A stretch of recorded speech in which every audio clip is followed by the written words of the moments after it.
Hey friends, how's it going? Well, welcome back. It's that day again. That's right. Time to have a pipe with you guys.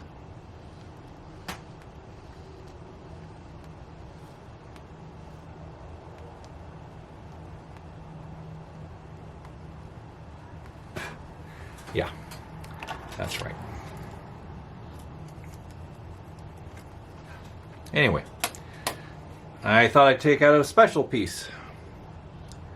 That's right. 39 World's Fair.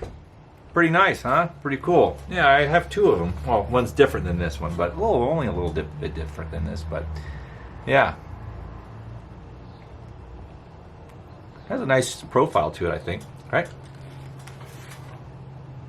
Not bad. Not too overly stylized, but yeah, it's a neat piece. I have a few World's Fair collectibles, souvenirs, and I should kind of do one about Futurama or the world of tomorrow, shouldn't I? I think so. I think that would be a good video to talk about the 39 World's Fair. Now, coming up in April, that's the anniversary. That's right, it opened in April.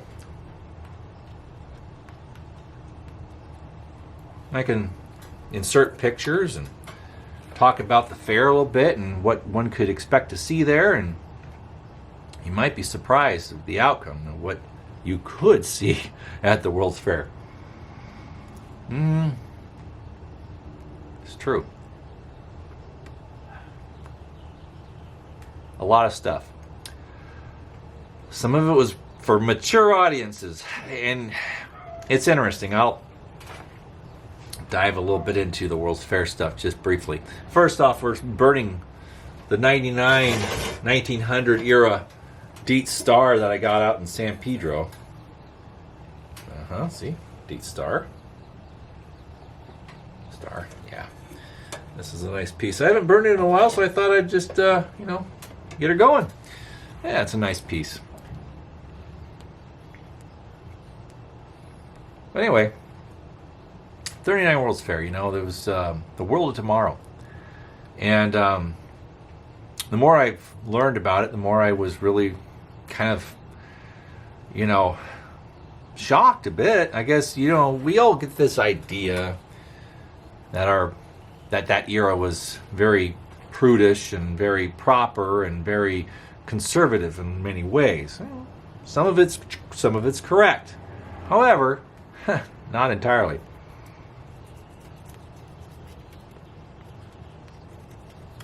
No, not entirely. They had some interesting pavilions there that people could go and see. Now, there definitely was a highbrow and a lowbrow aspect to the World's Fair.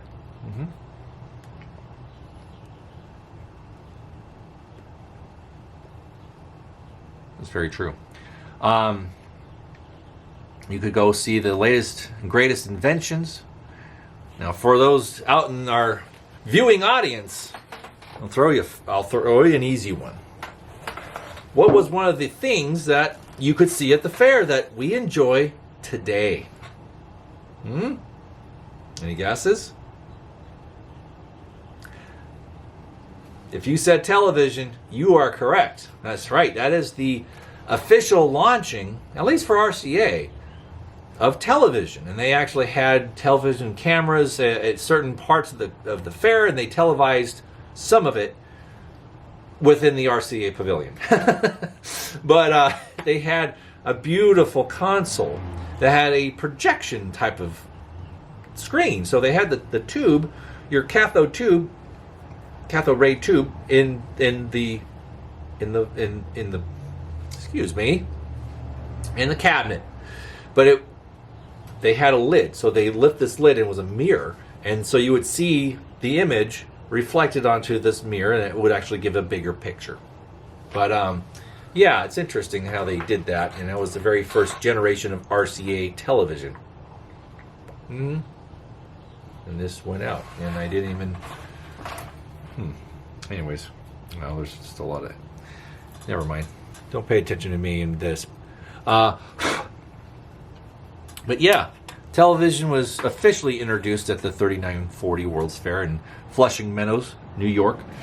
And It was amazing. It's a lot of stuff there. I mean, you could see the Wonder Bread Bakery had a pavilion there. Chrysler Motors, Firestone, Goodyear, Ford, Dodge, all the different, well, Dodge was Chrysler Motors, but yeah, you had Ford and Chevrolet and all the major automotive manufacturers in the country were there being represented in a certain area that was all for transportation, right?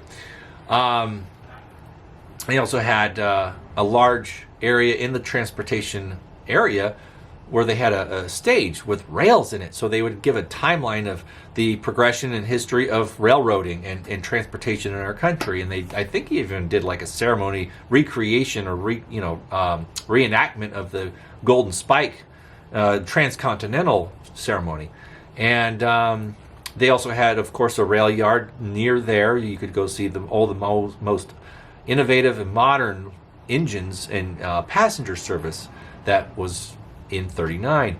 Now, I'm not going to dwell too much on the railroad aspect because we all know that I do appreciate that side of history. But one of the things that everybody loves this. If you know anything about the 39 World's Fair, you know of the heavily streamlined Raymond Loewy designed S1 duplex.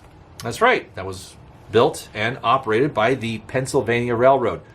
And I want to say Altoona built this engine, but I can't say for sure, but I'll have to look into it. However, they had this beautiful duplex. Now, a duplex was a non-articulated steam engine that had two sets of drivers, okay? Now, articulated means that it was hinged in the center, that the chassis was hinged in the center, so it would pivot, okay? So it would take turns better. This is a rigid frame. So you had a set of 6 wheels in the front, which were trucks, pilot wheels. And then you had 6 drivers, and another set of 6 trucks. So it was a 6, 6, 6, 6. Pretty crazy, but streamlined, elegant, beautiful thing. It was just gorgeously designed. I mean, Raymond Loewy, come on now. He also did the streamlined jacketing for the Broadway Limited that was applied to a K4 462 Pacific. But anyways, these things are amazing stuff. So I will drop a picture, not only a picture, but a color picture. I have a picture from the World's Fair that I found on the internet. It's not an actual original transparency, but it is a transparency, and it's gorgeous. And I'll slip it in here. But yeah, it's original 1939. You'll see it's on rollers, so they can actually operate the engine and demonstrate its capabilities without it going anywhere. So it's on these big rollers, and they would run it. But the thing was known to hit 118 plus. Yeah, this was a very fast train. However, it was retired I think just after World War II, and it had a limited capability with where it could run because of its rigid frame, and it wasn't able to navigate very tight turns because of that. So, anyways, World's Fair, crazy stuff. Salvador Dali had a pavilion there. That was very, very, surrealist. Him and his sea creatures and his lobsters and his affinity for the female form was definitely on display. He had mermaids and stuff like that, and you might be very surprised, maybe shocked even at the lack of things that's being worn in that pavilion. Anyways, it's something else. It really was. But Salvador Dali was that kind of artist, and this match is that kind of match. Jeez.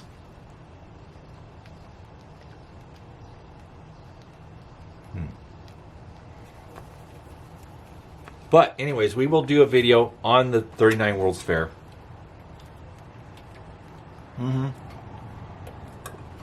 Oh yeah.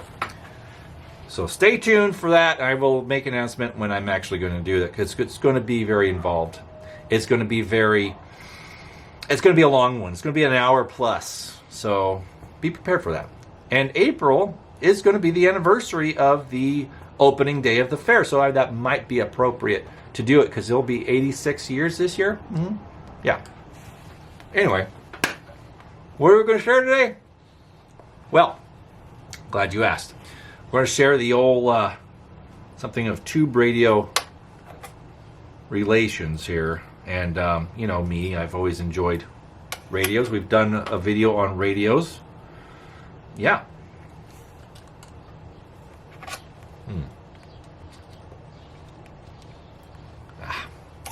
It's getting to that point, friends. Anyways, let's get it.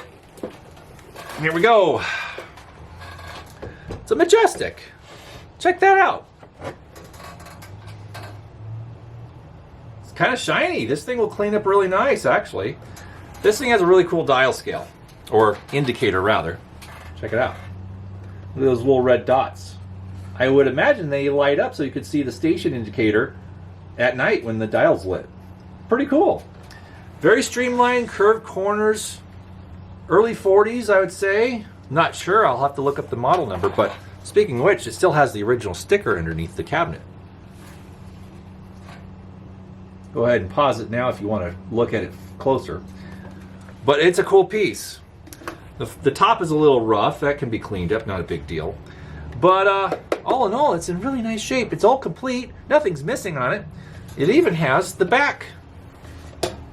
The back cover is always missing on these little sets. This one even has a tone switch for high or low. That's all you had. But I don't know if this has shortwave, but I don't think so. But it has a wire loop antenna behind the plate, or the back cover. And yeah, I'm going to just put it here so we can talk about it and see it. There we go. I know the lantern's now out of the frame, but anyway, you get it. Well, you know what? Let's put the lantern in front of it a little bit off to the side so we can still have some light on the subject, right? There you go. So, how did I get this radio? Well, I didn't buy it. I did not buy it. It was actually a gift. So, you guys know I go to a cigar lounge in Glendora. That would be Marty's. I enjoy Marty's. It's a good atmosphere. I've met some pretty cool guys there. And I spent some time there. I'm not ashamed to say, but I've made some friends. And this one friend is, he's kind of a late baby boom era gentleman. Just pre-Generation X, which I am. But his father was in World War II. And so we start talking, and he liked my hat. He'd noticed that I come in wearing a hat and, you know, vintage style. And he would make comments about my attire. And so we started talking about old stuff. Come to find out, he really appreciates that era, and he started talking about his father and his involvement in World War II as a B-17 crew member. And I had my grandfather was in the 8th Air Force. He was a radio technician. So we started swapping war stories from our you know, grandparents and parents or whatever. And sometimes he's wearing his father's 1939 Hamilton watch, and we're talking about old watches, old fountain pens, and radios. And he says, hey, you know, I got a radio. Maybe you'd like it. I'm like, oh, I don't know. Maybe. He's like, I'll bring it in and I'll show it to you. And if you like it, you can have it. I'm like, what? Really? He's like, yeah. He's like, I want it to go to a good home. I'm like, okay. So he did. Last Saturday, I went over to Marty's, and he texted me. He's like, hey, I'm over here right now. Come over here and take a look at the radio. I'm like, okay. So I went over there. We burned a stick. Went out to his truck, and he handed this to me. And I'm like, a Majestic? I've seen Majestics in the 30s. They were definitely known for their streamlined Art Deco majesty. They were gorgeous radios. They were very, very well designed. I don't own one because they're very expensive. They have those polished aluminum or chromed grills, right? And they have some chrome details and black ebonized knobs and detail. They're gorgeous radios. Very desirable. They're almost at the level of Zenith, if not they're in the Zenith category of the 30s. Very desirable, very collectible, and they're very well designed. They are. So I've never owned one because they're not easy to come by and they are desirable, so they go for more money than I'm willing to spend. But this one's from the 40s, maybe early 40s. Tail end 39, 40, 41, right around in that window, I'd say. But could even be as late as 42. But anyways, this is a nice piece. It's got some nice, you know, tiger grain veneers. You know, I don't think that's a photo finish because Majestic was a quality brand, so that would be that's real veneer. That's not a fake applied detail. But I'll get some black ebony style paint and patch in the little chips in the base and the top there, and clean it up a bit. I got Howard's Restore Finish, and lemon oil, and the top I might not try because that's toning lacquer and it's flaking off a little bit. So I might just oil it really good, dry it off, and then let it stay that way, and then put a nice little linen runner on top and put a decorative piece on top or something like that. But anyways, he says it does work. Now the switch, that works. This is, I think, tone or maybe shortwave. I'm not sure. I don't think this has shortwave, but and then the dial does not move, so it's either slipping or broken. So I'll have to take a look at it. But at some point in time, I will remove the chassis, and we can take a look at it. I'm not going to do that today. I don't have the time, but thought I'd share this, and it's something a little different. And I'm actually actively not buying radios because, well, they take up space. But a gift from a friend is definitely always welcome. And this is a nice one. It's complete. It's not missing anything. And it would be definitely very straightforward cleanup and nice subtle cosmetic restoration. I'm not going to strip it and restain it. And that's just overkill. Sometimes when it's this original and this nice, it's still shiny. The lacquer is still shiny. So this is actually a good survivor. It's not bad at all.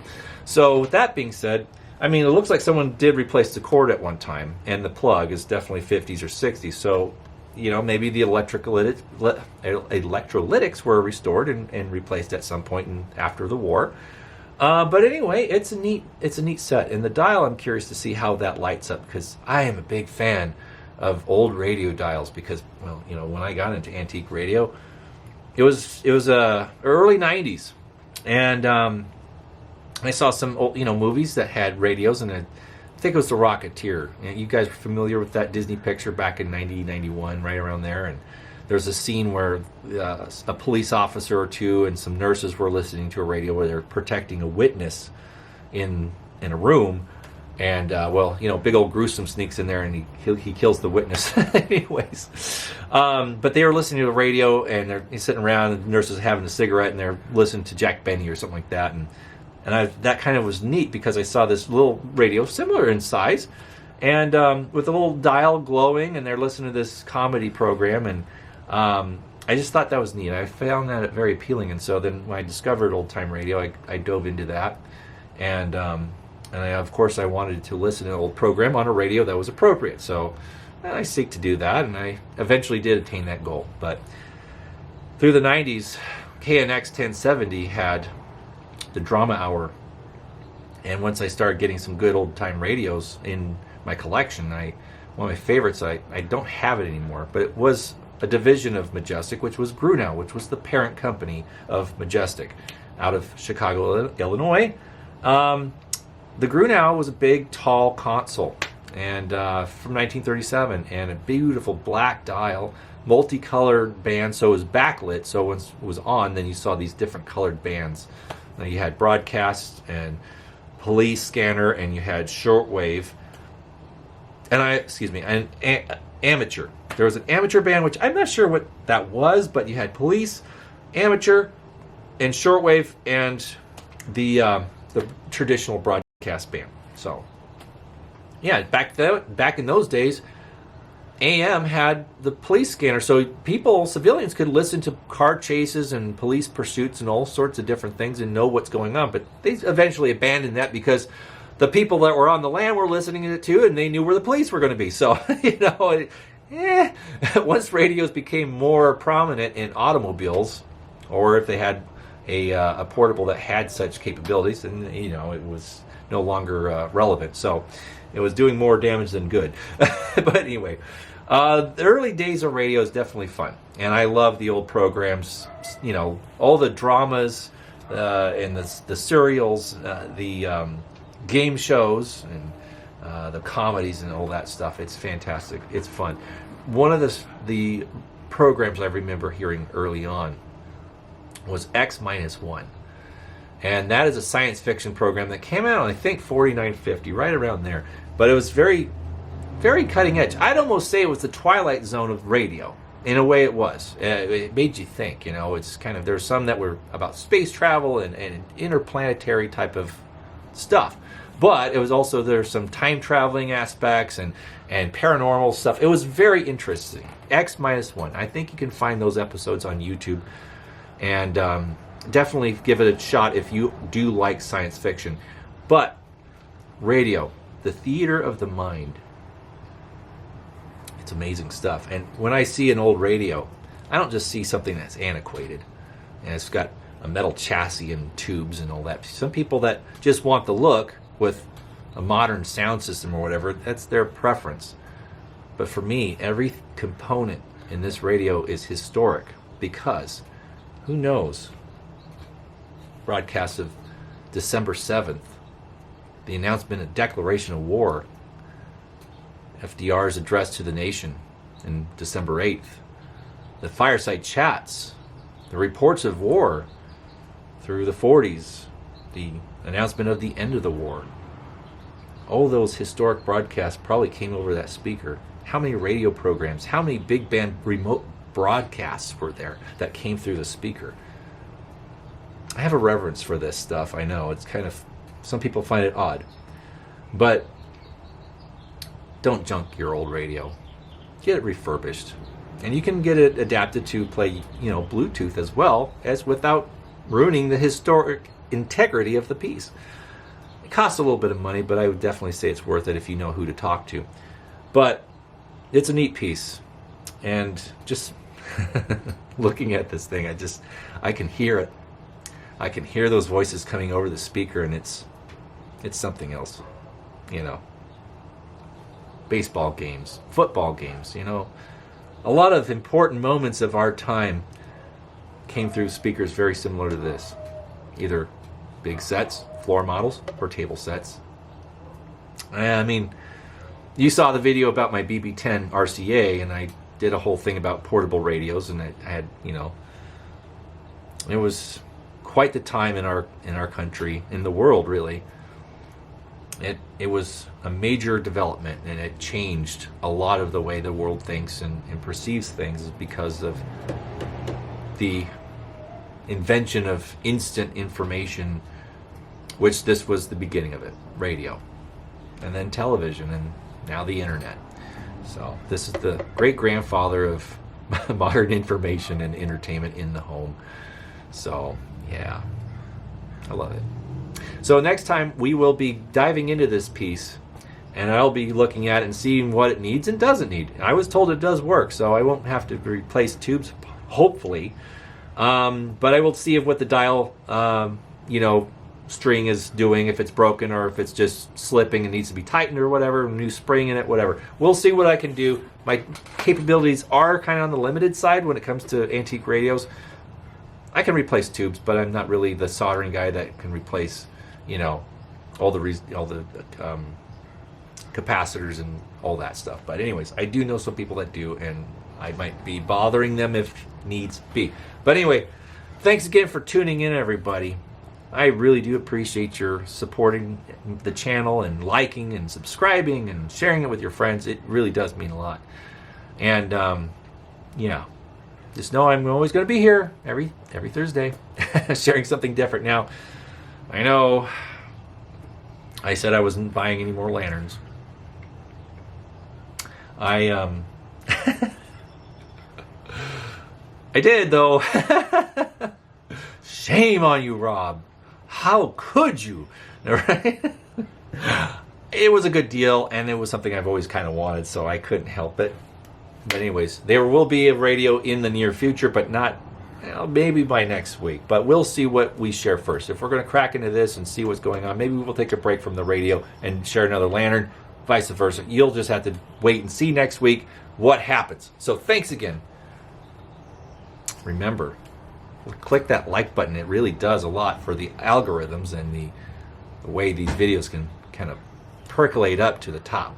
So like to make it a little more special. Okay? Thanks so much. Do your part, and I will keep doing mine.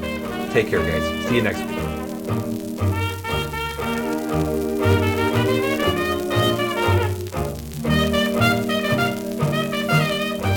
Sit, boo-boo, sit. Good dog.